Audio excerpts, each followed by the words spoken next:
Hey everyone, it's Desiree, and yes, you're not seeing things. So yesterday I had posted a video on the Glass Studio, or the GlassBoard Studio craft glass mat that they have available as an alternative for a glass mat.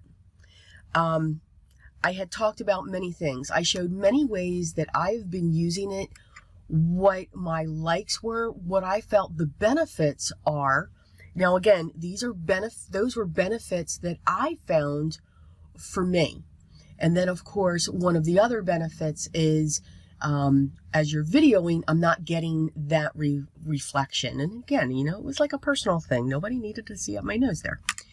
But one of the things that I didn't show, and I'll explain why I didn't show it, but I am going to show it now. I had a couple questions when it came to this board, is can you cut onto it? It states that it is cut resistant. So again, this is a 1/4 inch glass. It is tempered, so you can do your heat embossing on this. You've got your gray grid lines. I'm going to real quick go through everything. It's got multiple sizes available. It's also got multiple backgrounds available. I am a fan of the True White. Now, the True White also has some items that are up in the upper left-hand corner and the bottom right-hand corner, such as beautiful succulent images or floral images. Okay, so you have also got an aqua, and then there is one that is in black. So we went through stenciling, ink smushing, whether it was inks, whether it was oxides. You could put your alcohol inks on this, do ink smushing through that, putting liquid watercolors on if you like to have control. Okay, I like to have control using my brush markers that I love, putting them down right on here. Don't have to grab palettes. Okay, so that was just a real quick recap. And I will link the first video up here in the corner, and I'll also put it at the end of this video if you missed that first one, to go through all of the different applications. So the one thing that I didn't show is the issue or the concern, is this, can you cut on this? Now, a lot of times we have all used the self-healing mats. Quilters have been using them for years. They are awesome. They come in many sizes, many colors, even many shapes. And that's what we use as we are cutting our cardstock. If we are using a craft knife or a rotary cutter,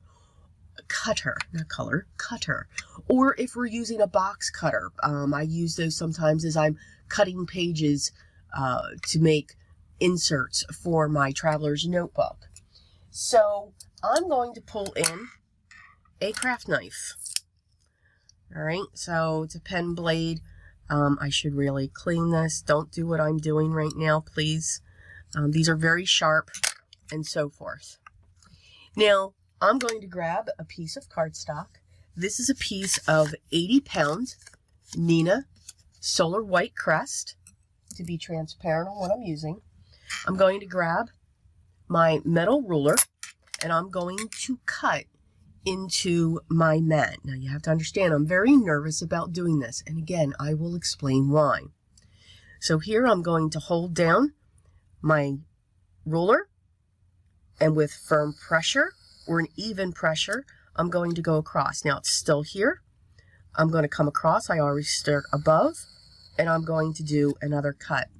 When I use a craft knife, whether I am on a craft mat or whether I am on this glass surface, I use medium pressure going across. You don't want to and really push down onto it. You will get jagged edge on your paper.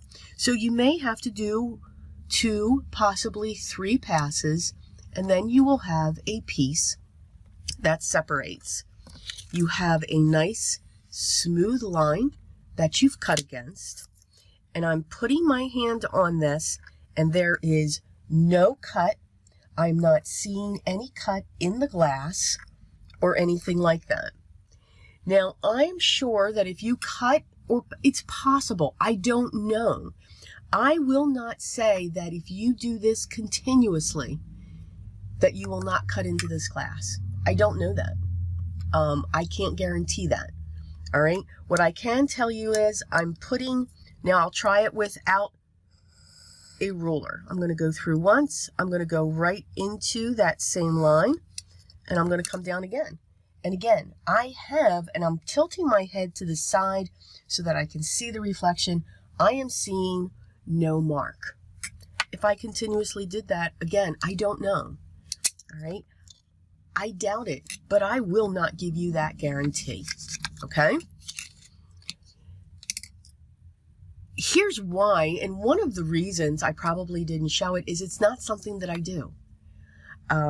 If I do cut a piece of cardstock, and I'm usually doing that, let's pretend for a moment, shall we, that this is a piece of, I'm going to cut this down actually.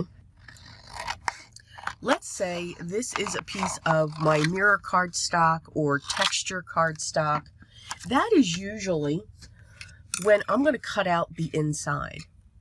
Even when I had my previous mat, my black self-healing mat, which I still love and I will still use, I always pulled in a self-healing mat, even though I was already working on a self-healing mat.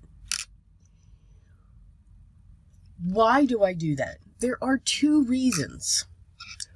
One is I did not want to dig into self-healing mats themselves. Even though they claim that they are self-healing, that they will go back together, when you use them over time, they will eventually have the divots. You'll start cutting pieces out of the self-healing mat.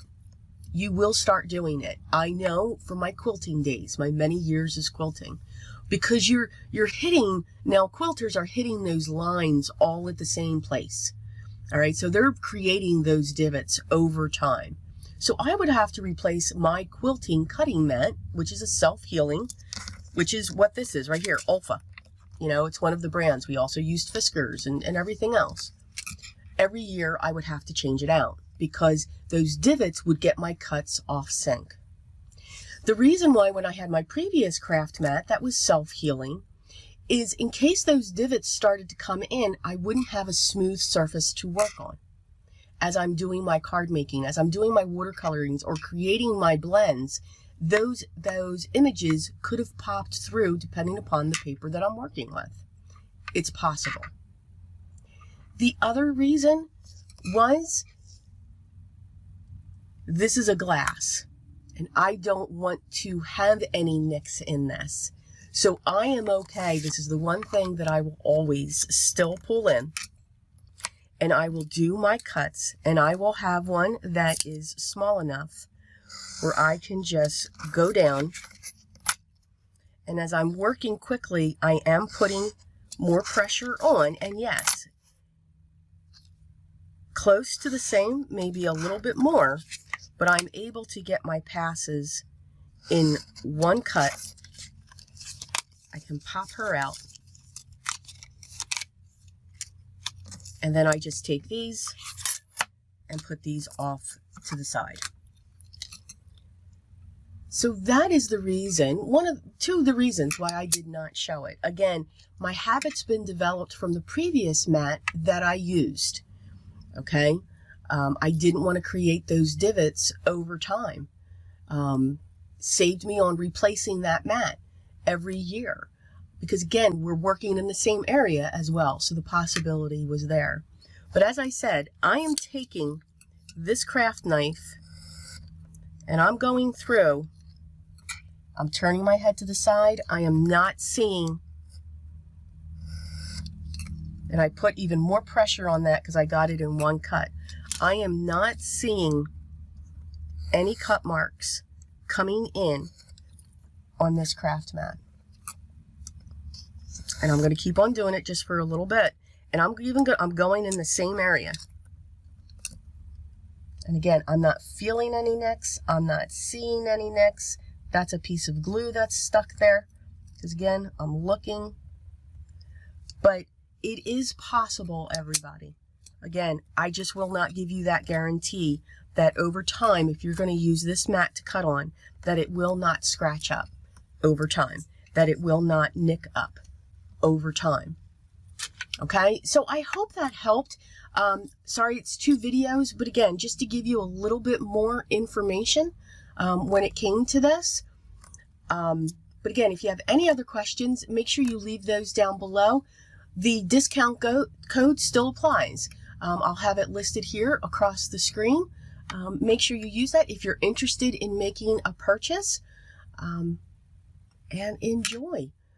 Everybody, have a great day. And again, I'll have the first video listed up in the corner. Take care, enjoy, and always be creative, everyone. Till next time.